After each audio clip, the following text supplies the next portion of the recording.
Boa noite, pessoal. Vamos lá, mais uma aula. Pessoal, nessa aula aqui a gente vai conversar sobre ações. E vamos mostrar aqui como escolher uma ação. Quais são os índices fundamentalistas que eu utilizo para escolher uma ação?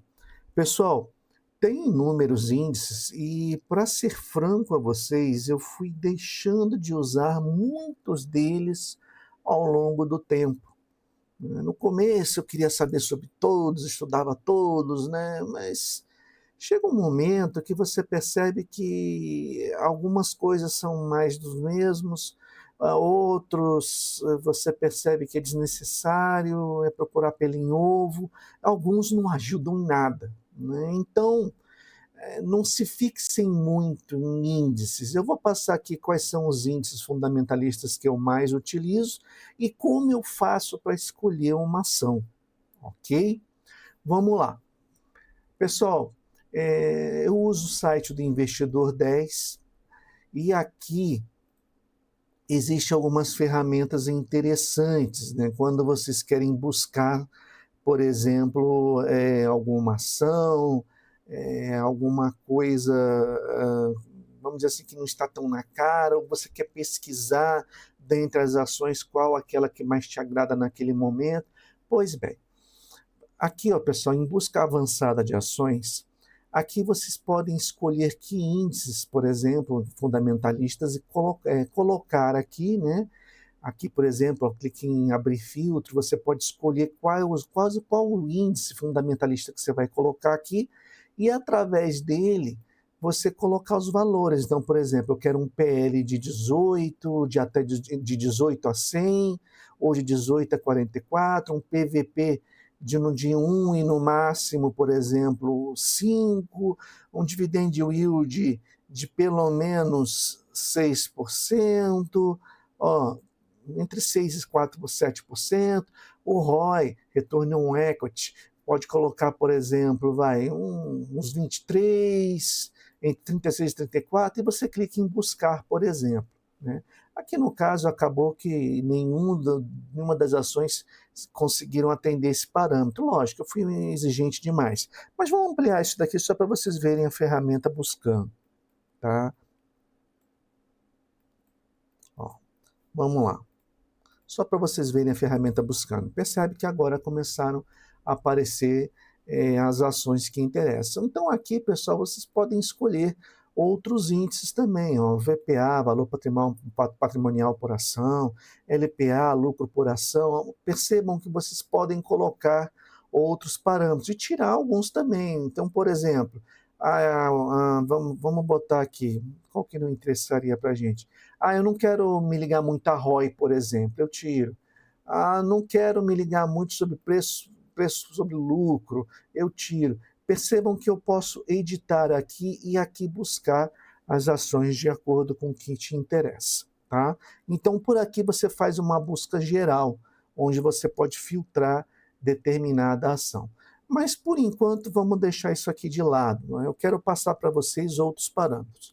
Pessoal, não vai ser uma aula sobre cada um dos índices fundamentalistas. Vai ser um troço extenso, tedioso, enfadonho, e muitos deles eu nem uso, pessoal, sendo franco com vocês. Ó.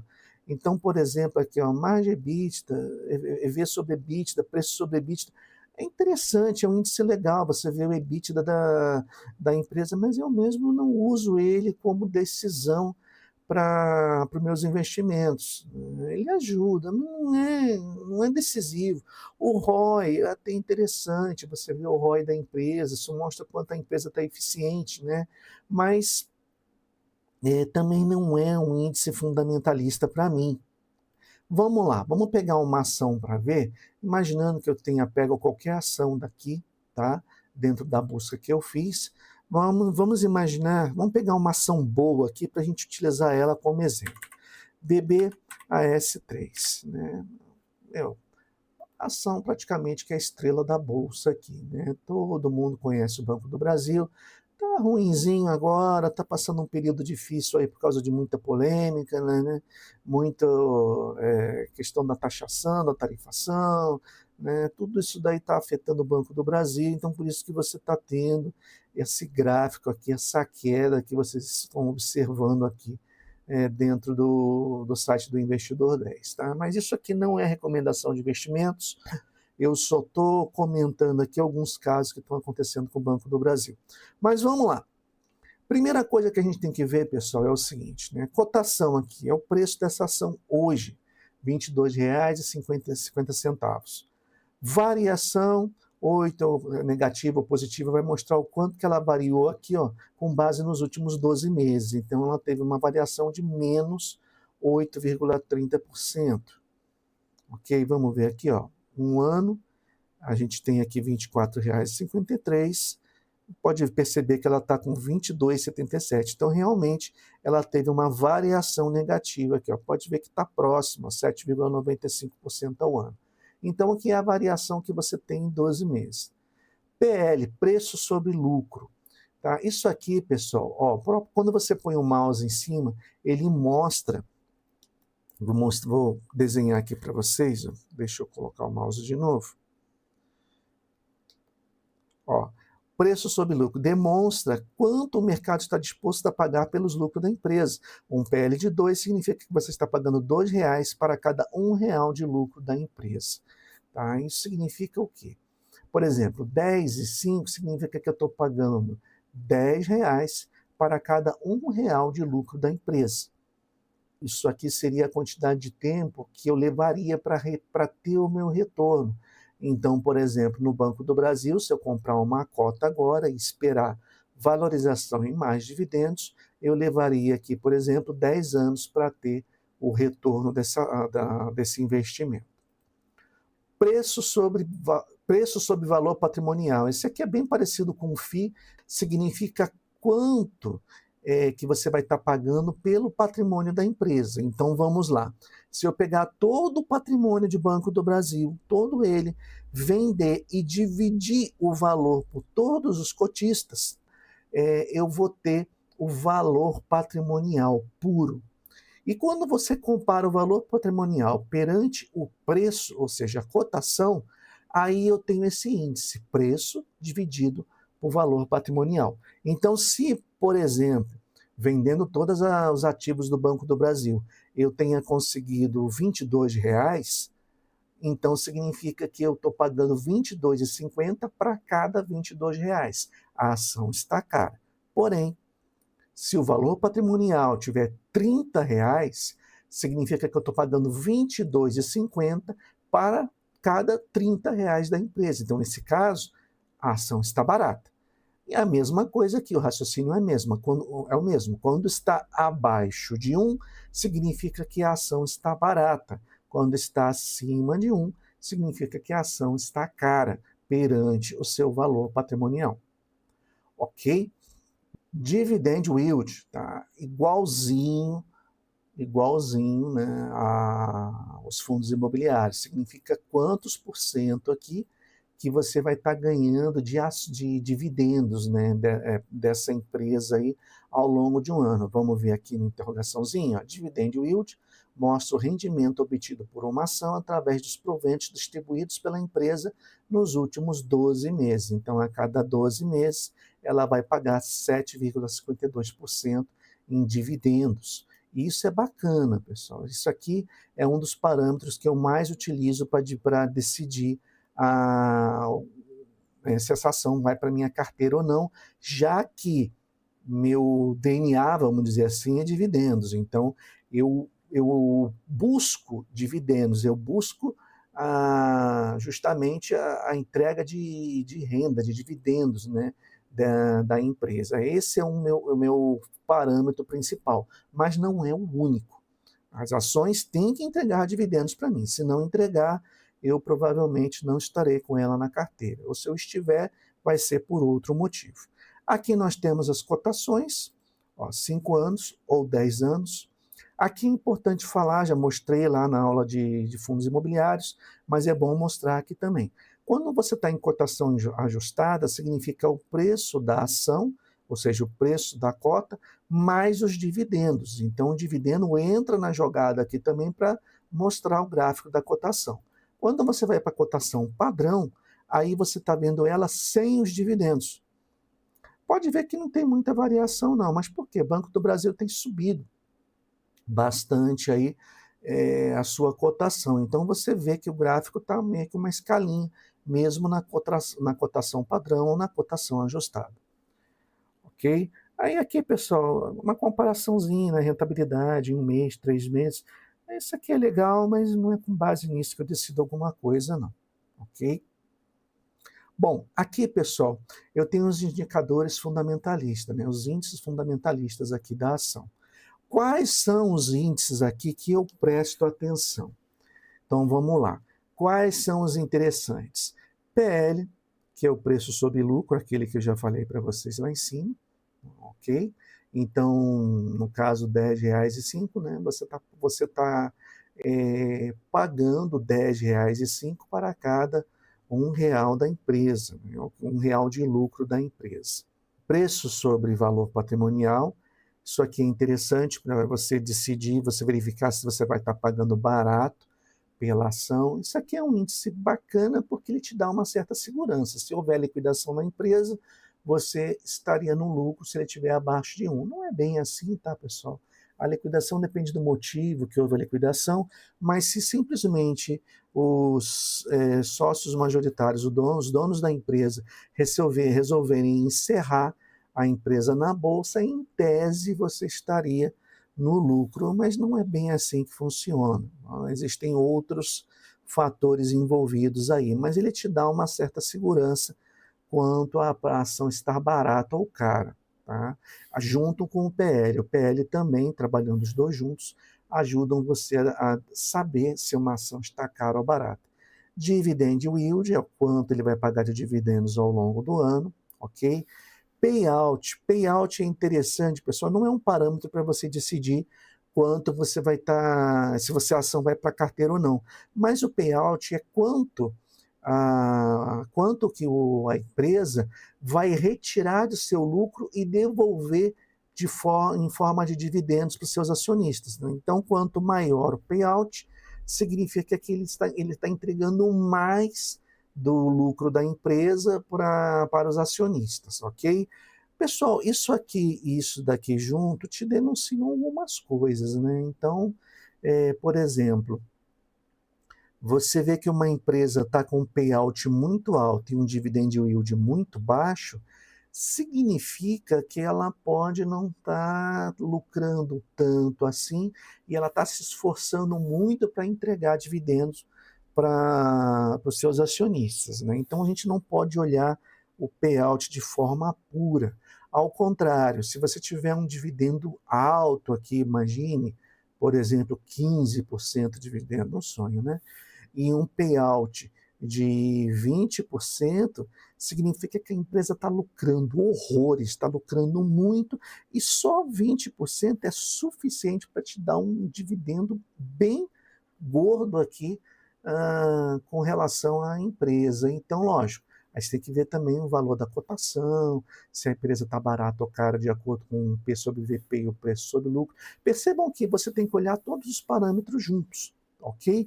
Mas por isso daqui você pode deduzir se a empresa está se esforçando muito ou pouco para pagar os dividendos aí aos seus acionistas. Deixa eu apagar isso aqui,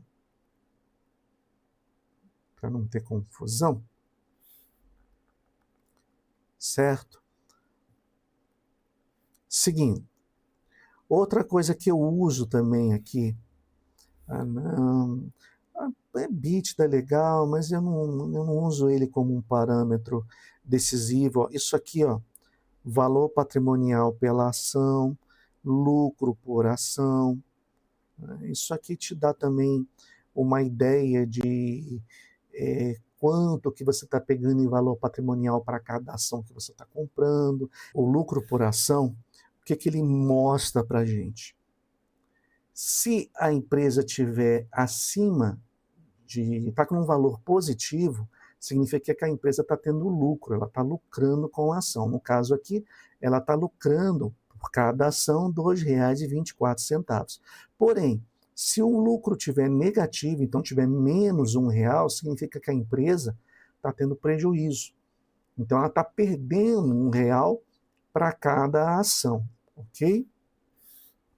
O ROI é interessante, o ROI é que mostra a eficiência da empresa.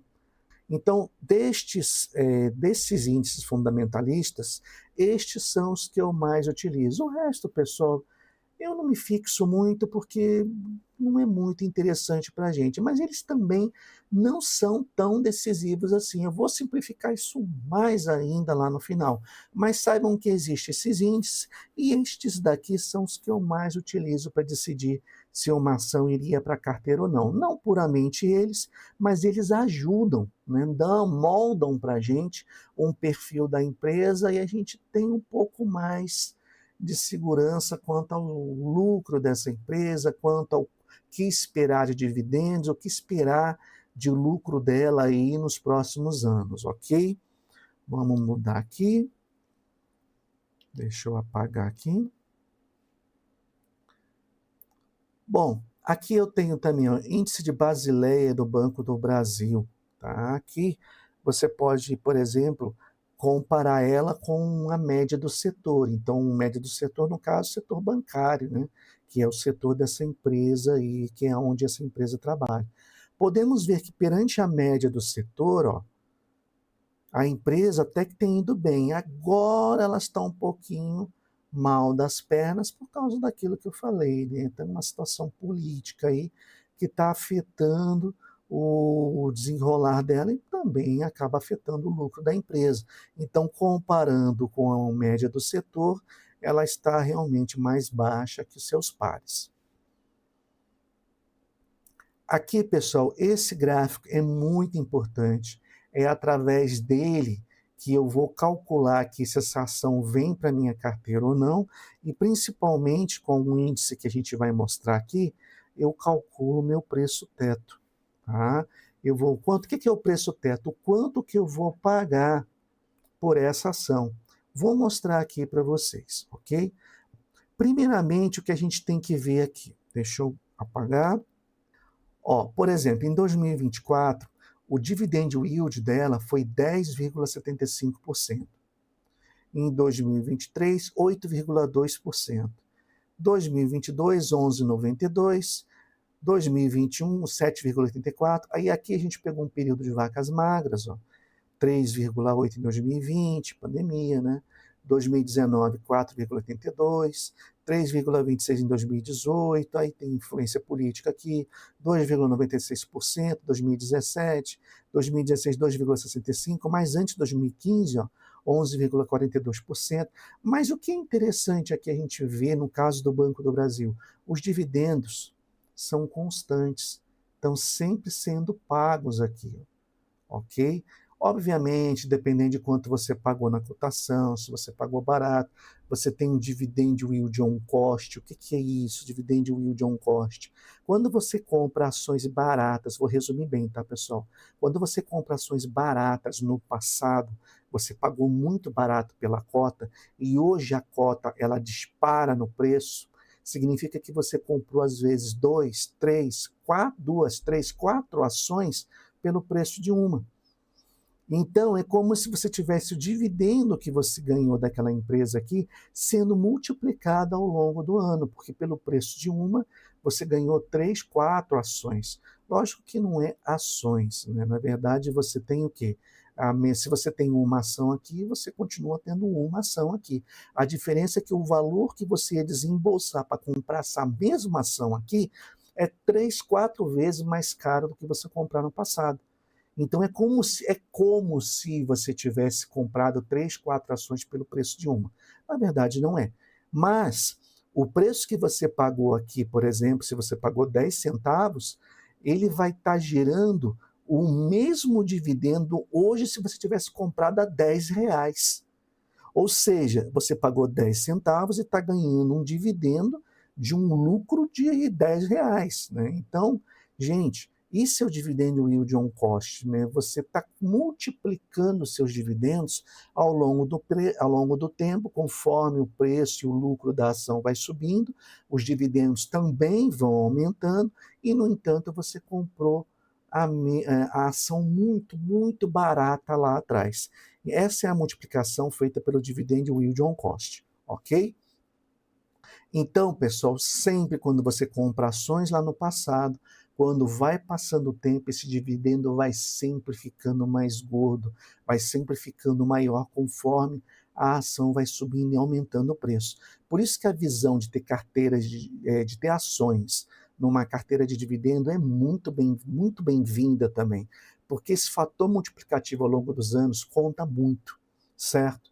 E aqui ó, você tem o dividend yield médio em 5 anos, 8,5%. Agora, pessoal, eu vou mostrar aqui para vocês como é que eu faço para calcular o preço teto. Primeiro eu vou demonstrar a técnica e depois eu vou calcular aqui para que vocês vejam.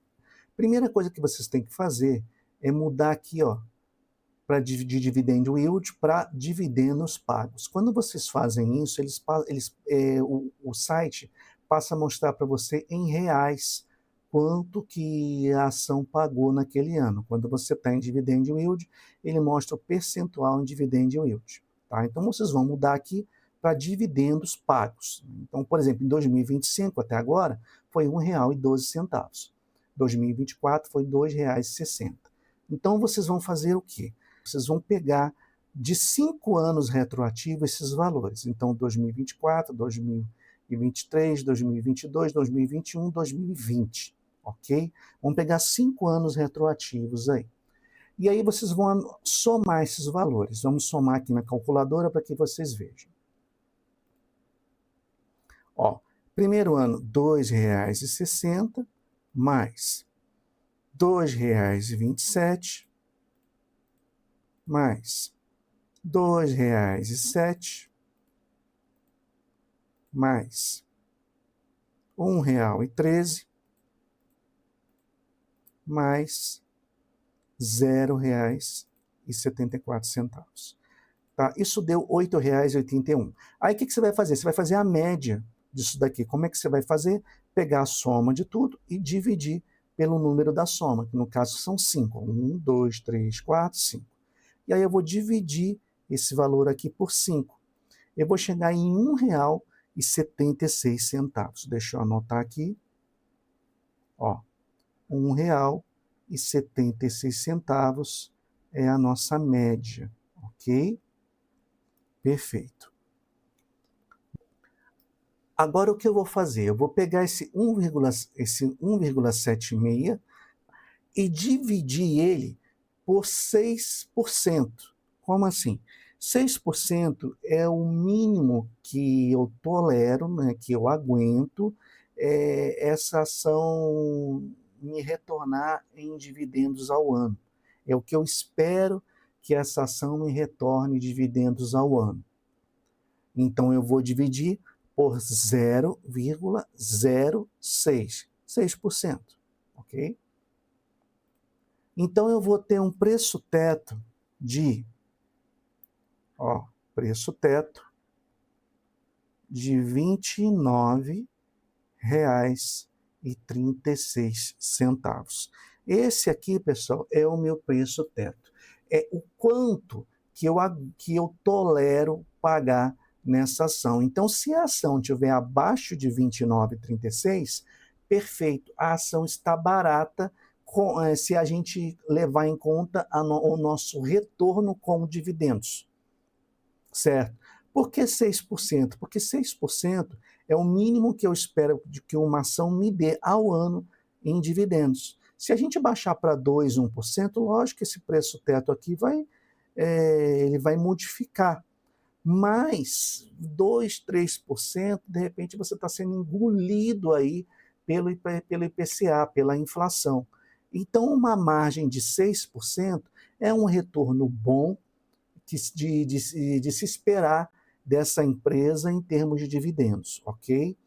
Ó, pessoal, dividendos passados não garantem dividendos futuros. Então, pode ser que nos próximos anos você pegue um período de vacas magras aqui, como teve 2015, 2016, 2017. Mas quando você faz uma média anual dessa empresa, você está diminuindo a sua margem de erro. Se eu fosse fazer somente com base em 2024, o preço teto ia estar lá em cima. Quando você está jogando para os outros anos, você está baixando essa média. Por exemplo, aqui, ó, dividendo médio, 8,5%, né, se for somar os 5 anos. Então, você está diminuindo essa média aqui. Por isso que o preço teto acaba sendo ajustado para um valor um pouco mais real, se a gente presumir os próximos 5 anos, 10 anos aí. Então, você tem uma estimativa aqui.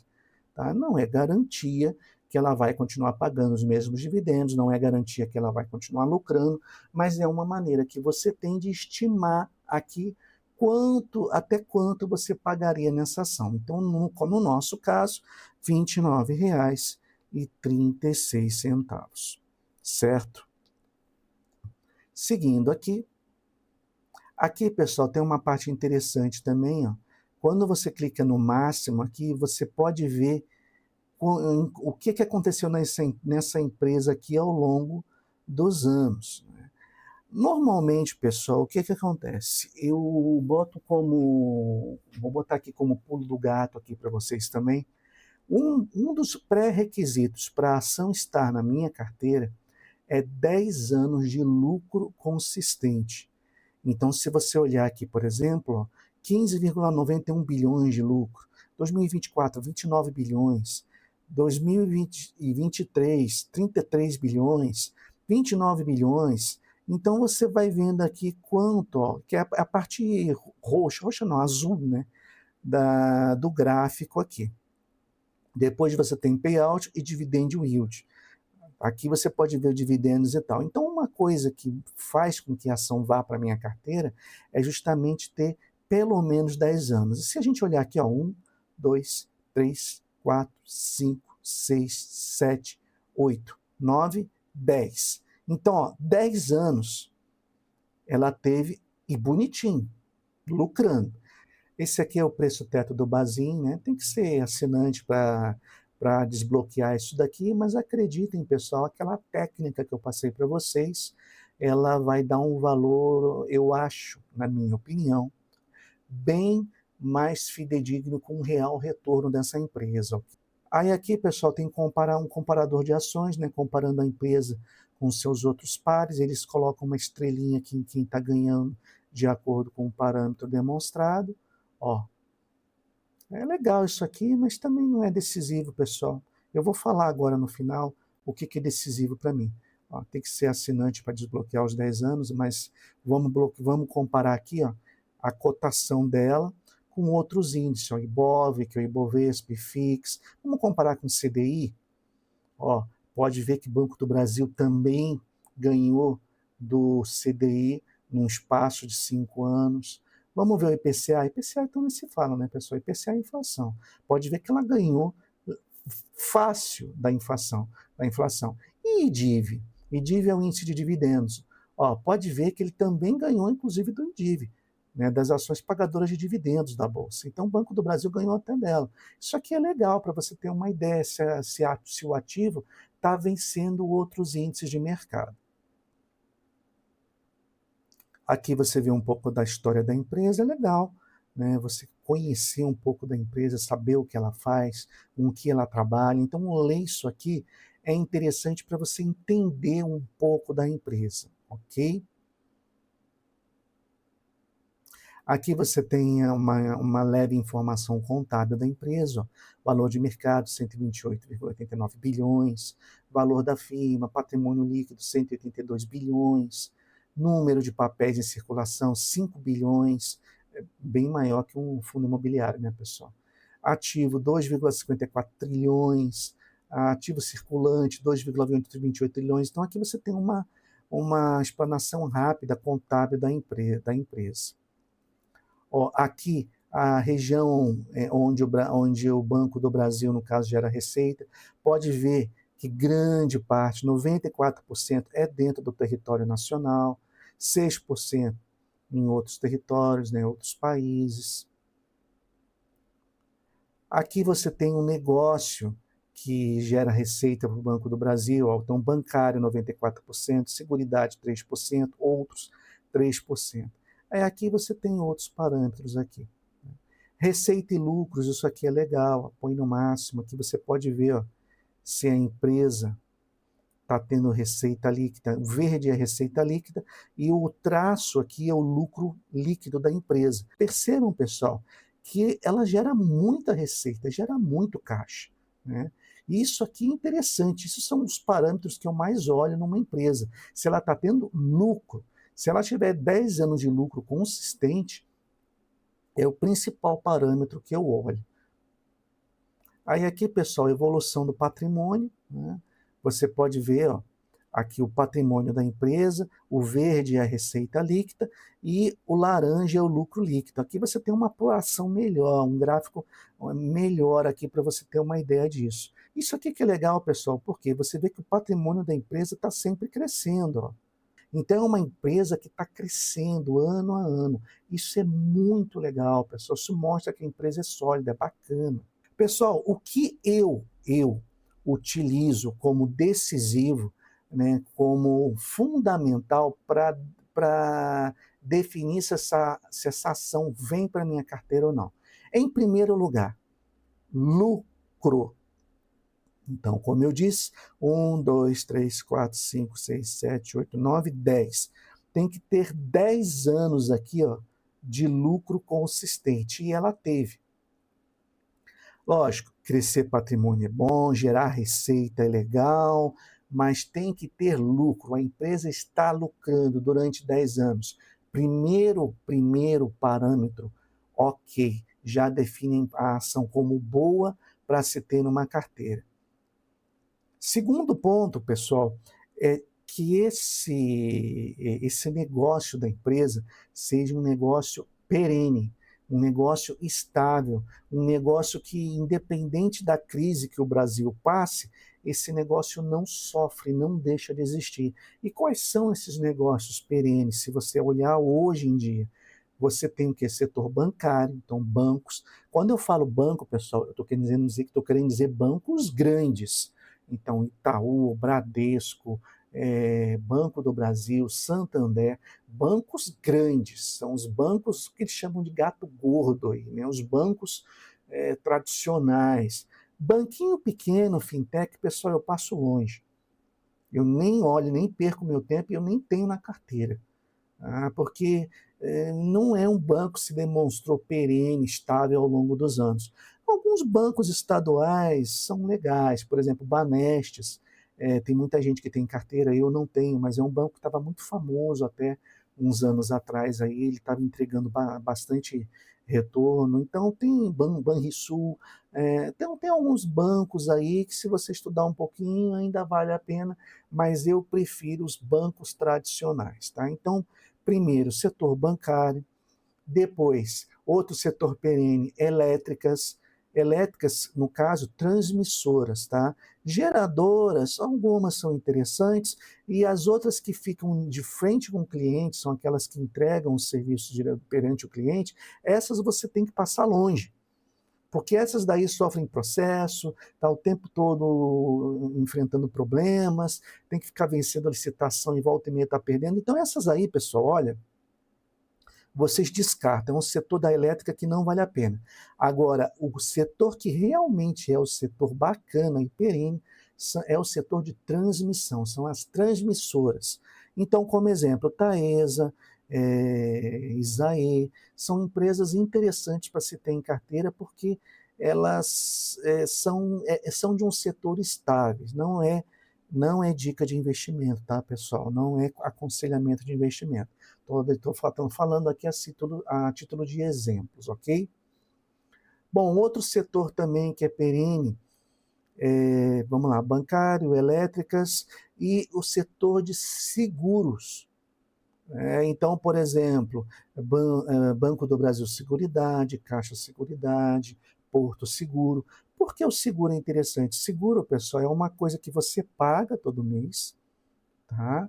E você reza para não utilizar. Sério, você tá rezando para não utilizar. Todo mês você paga, porque você não quer ficar sem seguro. Então, são setores que geram muito caixa. e você não quer utilizar ele, porque significa que você vai passar por uma coisa muito problemática, você vai perder o seu carro, ou você vai perder a sua safra, no caso do Banco do Brasil Seguridade, que ela segura muito agro, né, ela segura muito agro, então significa que assim, o problema que você vai passar com isso é muito grande. Então você acaba rezando para não utilizar. Então são empresas que estão sempre gerando caixa, a entrada de caixa deles é muito grande. São empresas que sempre geram lucro, ok? A gente que diga setor de telecomunicações também, né? Muita gente gosta do Best, é o que o pessoal do Barsi lá usa, né? Best, bancos, elétricas, seguros e telecomunicações. Então eles colocam na palavra Best. Mas telecomunicações, pessoal, é complicado. Não é toda a empresa que é boa. Hoje você tem só, por exemplo, Vivo. O resto, a TIM também não está ruim, mas ela não está no melhor da sua performance.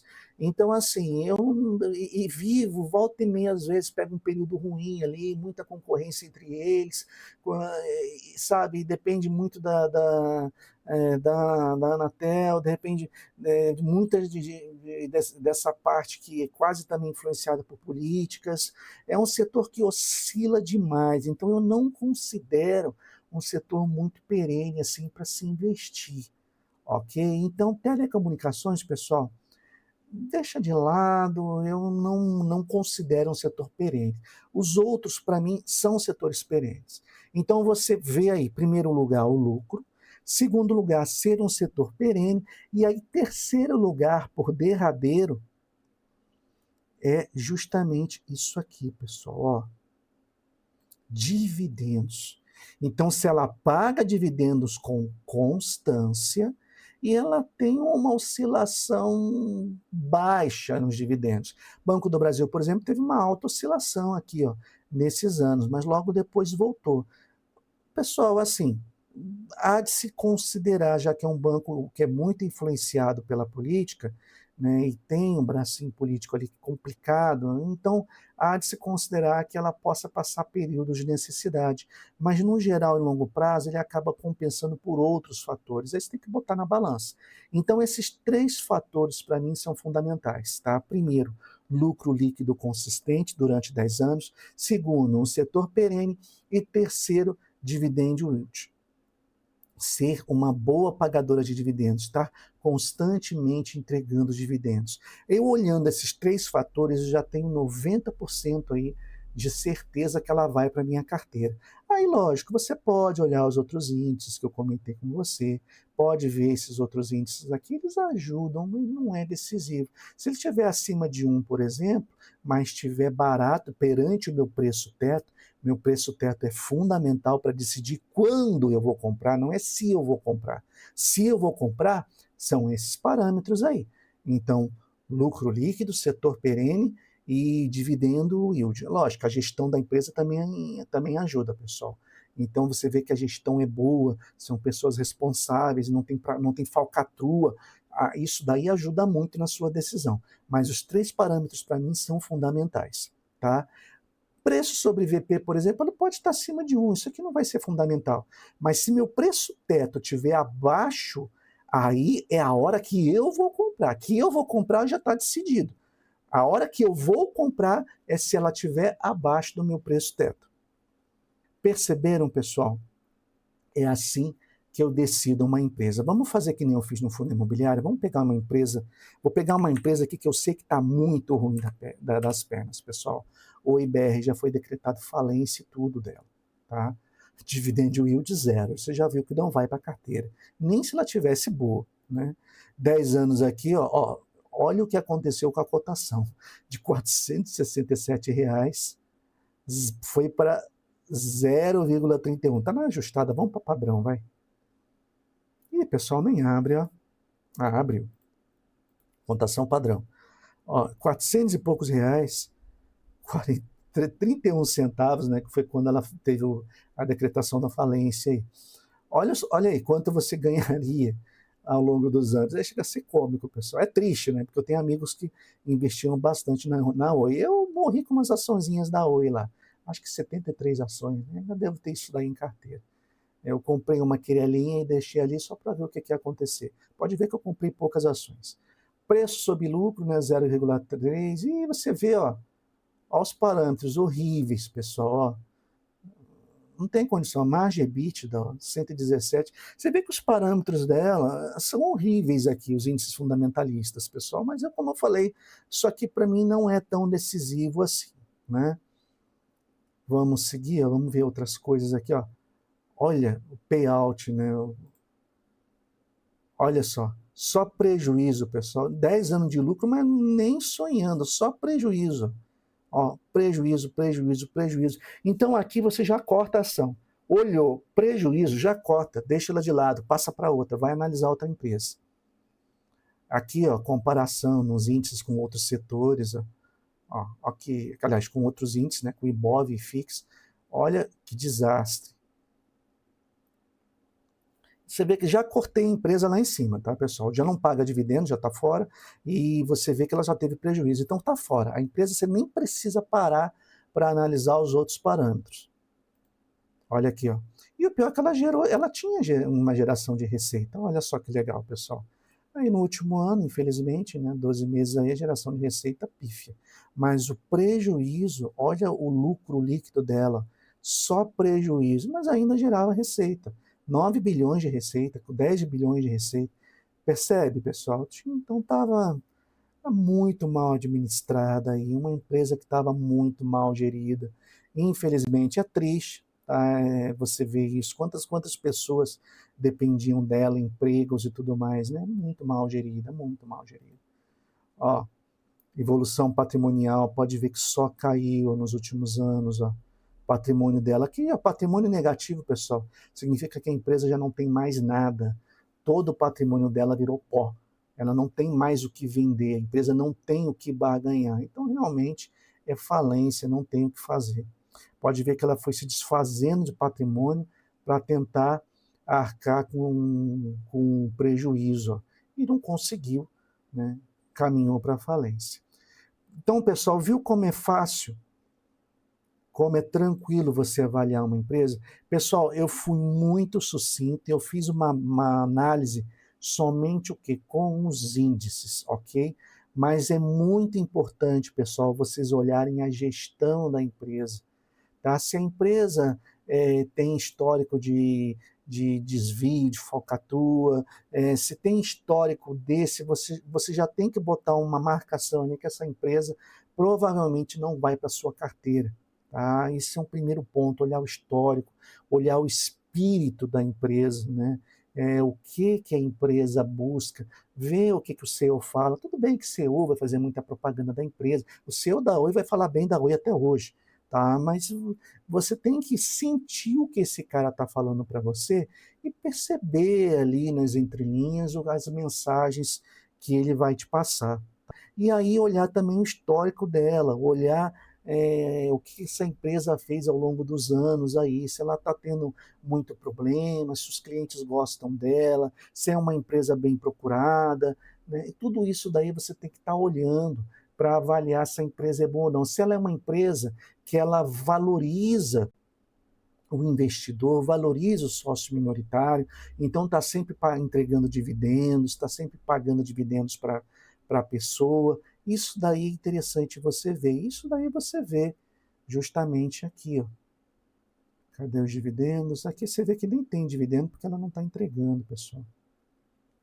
Ó, nem menciona dividendos aqui porque ela já não está pagando a longo preço, a longa data. Vamos voltar aqui para o Banco do Brasil.